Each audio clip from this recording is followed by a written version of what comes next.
Hello and welcome to another update. In this one, we'll be talking about the Donetsk and Luhansk fronts.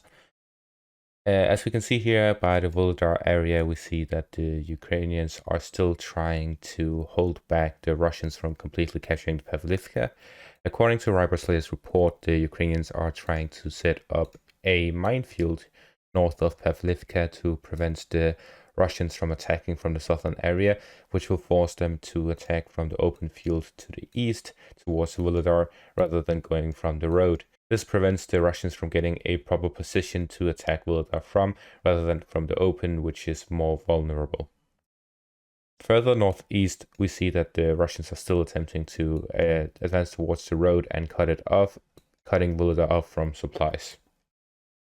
Further northeast towards Novomykhailivka, the Russians are still attempting to reach the city and advance into it, getting a foothold.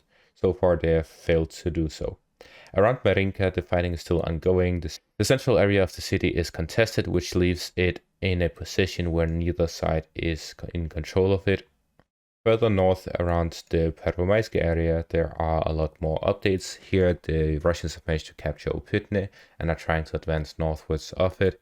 And around Vodian, they're moving to the west, trying to take the rest of Vodian, while at the same time moving straight north from Pervomaisk and attacking from these two positions. While to the south of these, the Russians are also trying to advance towards Nevelske, which is completely in an open field. This whole area is an open field, which means that the tanks who are fighting here are attacking from far distances and are very vulnerable, which leaves it to be a difficult area to control and advance in.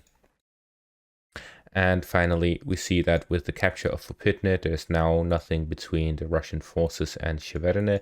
However, as I mentioned earlier, open fields are not good to advance in, as they are very, very vulnerable. Unless it's a large force that overwhelms the enemy, then there is no possibility in a successful offensive. Unless the Russians are now deciding to pour a lot of forces into this, then they are not able to succeed. But if they do, they will be able to attack the three villages of Lestoshkirkne, Sheverne, and Notonenske, which are the most obvious choices, as these are the villages between Avdiivka and the Russian occupation. With this, they will be able to then move on to Orlivka, Semenivka, and Berdichny, which will completely cut off Avdiivka from the west and also operationally encircle them. And if they couple that with an attack from the east towards the west, towards Novokalinove, as well as Keramik, then they will be able to completely encircle the city.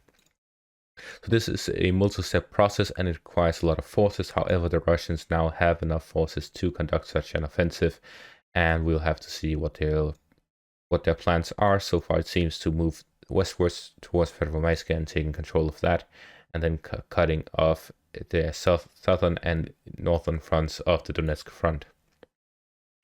Moving on to the Bakhmut front, we see that the Russians are still trying to gain full control over the road south of Bakhmut, as well as attacking Opytne and Bakhmut itself from the east towards the west, with their Wagner PMC as a spearhead. And further north, the fighting around Soledar is ongoing, according to the latest report by Rybar.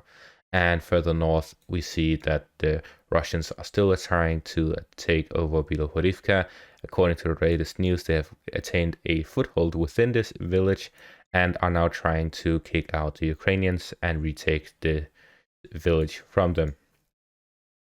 And finally, the Luhansk front, we see that the Ukrainians are still trying to advance on the Russian positions, but are having no success.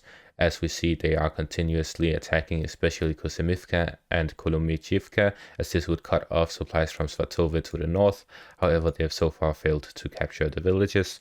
And that's about it for this update. Thank you all for watching and have a great day.